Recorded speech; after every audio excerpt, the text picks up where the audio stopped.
Bismillahirrahmanirrahim. Assalamualaikum warahmatullahi wabarakatuh. Baik, di sini saya akan melanjutkan materi sebagaimana yang telah dijelaskan kelompok saya sebelumnya. Saya akan menjelaskan mengenai masa disintegrasi. Nah, masa disintegrasi adalah suatu keadaan di mana sebuah persatuan yang utuh berubah menjadi sebuah perpecahan. Dan masa disintegrasi ini terjadi pada masa kekhalifahan Harun ar-Rasyid, yaitu pada tahun 786 Masehi sampai 809 Masehi, atau bertepatan dengan tahun 170 sampai 194 Hijriah. Banyak yang mengatakan bahwa pada masa ini adalah masa di mana Bani Abbasiyah mencapai masa kejayaannya. Akan tetapi tanpa disadari, sebenarnya telah tumbuh benih-benih perpecahan yang ada pada Bani Abbasiyah. Dimulai dari pemindahan tahta oleh Harun ar-Rasyid kepada putra tertuanya bernama Al-Amin dan kepada putra termudanya bernama Al-Ma'mun. Setelah wafatnya Harun ar-Rasyid, terjadilah perang sipil yang diakibatkan oleh Al-Amin yang berusaha menjadikan putranya sebagai penggantinya kelak dan berusaha mengkhianati hak adiknya. Nah, di sini Al-Amin dengan dibantu oleh pasukan militer di Baghdad dan Al-Ma'mun mencari dukungan dari orang-orang Khurasan dan mencoba untuk memerdekakan Khurasan. Nah, peperangan sengit ini tidak hanya berdampak kepada Bani Abbasiyah, melainkan kepada warga negara dan provinsi yang ada di sekitarnya. Nah, pada masa kekhalifahan Al-Ma'mun juga terjadi sebuah disintegrasi di mana muncullah dinasti baru, yaitu dinasti Thohiriyah yang didirikan oleh Thohir. Jadi Thohir itu adalah seorang gubernur Khurasan yang telah dimerdekakan.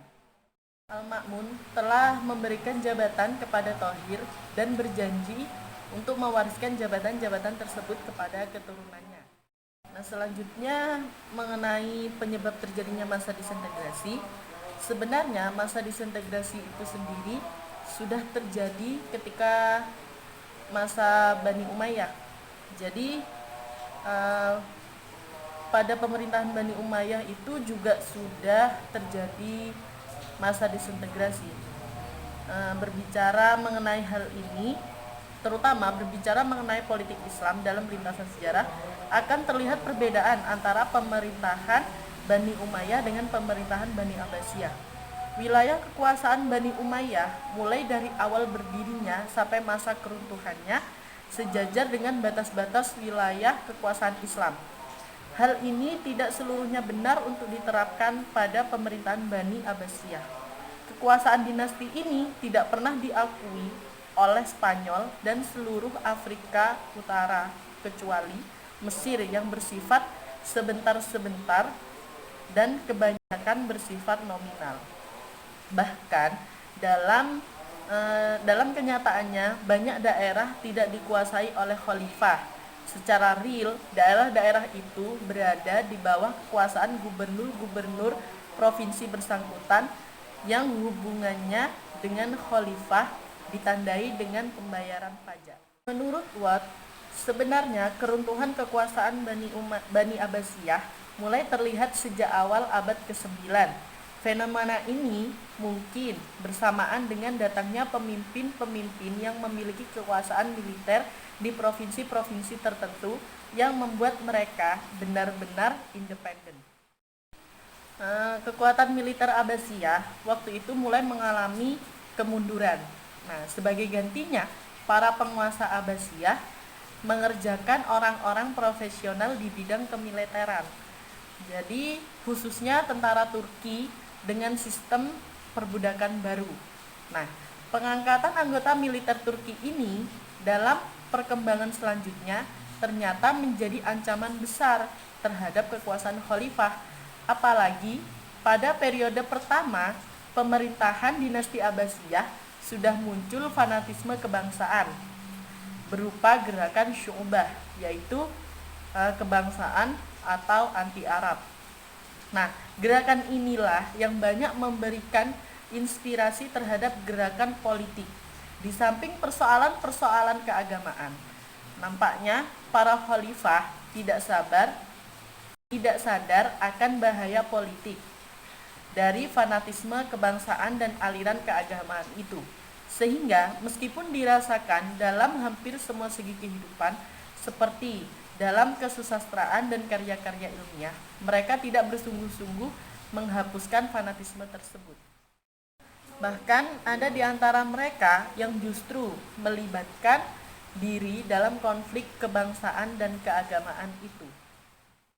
Mengenai dinasti-dinasti yang lahir dan melepaskan diri dari kekuasaan Baghdad pada masa Khalifah Abbasiyah itu dapat dibaca pada makalah, sudah saya tulis lengkap di situ. Salah satu dari penyebab runtuhnya Bani Abbasiyah adalah perebutan kekuasaan pada pemerintahan. Jadi ketika Nabi Muhammad SAW wafat, beliau tidak meninggalkan wasiat bagaimana cara memilih pemerintah yang baru. Jadi beliau menyerahkan langsung permasalahan ini kepada umatnya. Nah, pertumpahan darah pertama dalam Islam itu terjadi ketika masa Ali bin Abi Thalib, di mana Ali dibunuh oleh mantan pasukannya sendiri. Hal semacam ini juga tampak pada pemerintahan Bani Abbasiyah, terutama pada awal berdirinya dinasti tersebut. Tetapi pada masa berikutnya, sebagaimana tampak pada periode kedua, meskipun khalifah tidak berdaya, tidak ada usaha untuk merebut jabatan khalifah dari tangan Bani Abbas. Yang ada hanyalah usaha merebut kekuasaannya dengan membiarkan jabatan khalifah tetap dipegang Bani Abbasiyah. Salah satu dari penyebab runtuhnya Bani Abbasiyah adalah perebutan kekuasaan pada pemerintahan. Jadi ketika Nabi Muhammad SAW wafat, beliau tidak meninggalkan wasiat bagaimana cara memilih pemerintah yang baru. Jadi beliau menyerahkan langsung permasalahan ini kepada umatnya. Nah, pertumpahan darah pertama dalam Islam itu terjadi ketika masa Ali bin Abi Thalib, di mana Ali dibunuh oleh mantan pasukannya sendiri. Hal semacam ini juga tampak pada pemerintahan Bani Abbasiyah, terutama pada awal berdirinya dinasti tersebut. Tetapi pada masa berikutnya, sebagaimana tampak pada periode kedua, meskipun khalifah tidak berdaya, tidak ada usaha untuk merebut jabatan khalifah dari tangan Bani Abbas. Yang ada hanyalah usaha merebut kekuasaannya dengan membiarkan jabatan khalifah tetap dipegang Bani Abbasiyah. Bicara mengenai sebab-sebab kemunduran Bani Abbasiyah, salah satunya adalah persaingan antar bangsa. Jadi Khalifah Abbasiyah yang didirikan Bani Abbas bersekutu dengan orang-orang Persia. Persekutuan dilatar belakangi persamaan nasib semasa kekuasaan Bani Umayyah. Keduanya sama-sama tertindas. Setelah Abbasiyah berdiri, persekutuan tetap dipertahankan. Pada masa ini, persaingan antar bangsa memicu untuk saling berkuasa. Kecenderungan masing-masing bangsa untuk mendominasi kekuasaan sudah dirasakan sejak awal Khalifah Abbasiyah berdiri. Lalu, kemerosotan ekonomi juga menjadi penyebab kemunduran Bani Abbasiyah.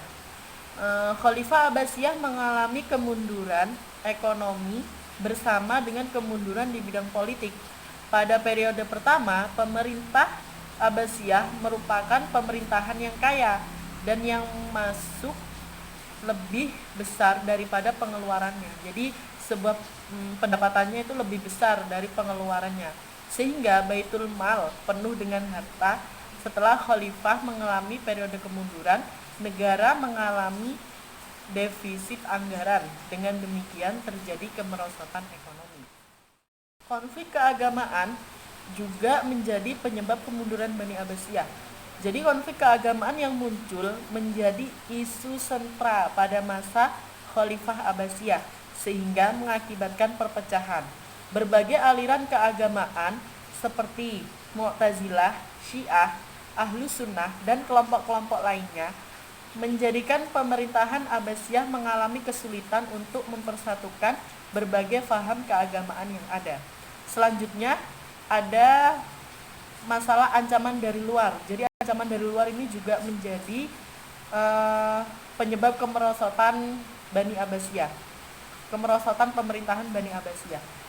Selain yang disebutkan tadi, ada pula faktor-faktor eksternal yang menyebabkan kemunduran dinasti Abbasiyah. Pertama, juga ada perang salib yang berlangsung beberapa gelombang dan menelan banyak korban.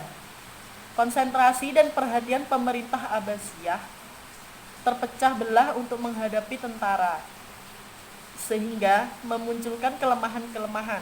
Kedua, serangan tentara Mongol ke wilayah kekuasaan Islam menyebabkan kekuatan Islam menjadi lemah. Apalagi serangan Hulagu Khan dengan pasukan Mongol yang biadab menyebabkan kekuatan Abbasiyah menjadi lemah dan akhirnya menyerah kepada kekuatan Mongol. Di masa disintegrasi ini juga terjadi perkembangan intelektual. Nah, perkembangan intelektual ini dimulai dengan berdirinya dinasti Tohiriyah. Perkembangan intelektual mengalami perkembangan yang cukup berarti. Ini terbukti dengan munculnya tokoh-tokoh intelektual pada bidangnya, baik itu dalam bidang ilmu sastra, ilmu filsafat, kedokteran, maupun dalam bidang hukum dan politik. Baik, demikian penjelasan mengenai masa disintegrasi dari saya. Apabila ada yang belum memahami mengenai masa disintegrasi, nanti bisa ditanyakan melalui forum diskusi yang akan kami laksanakan di grup WhatsApp. Jadi silahkan bertanya apabila ada yang belum mengerti. Akhirul kalam, syukran katsiran, wassalamualaikum warahmatullahi wabarakatuh.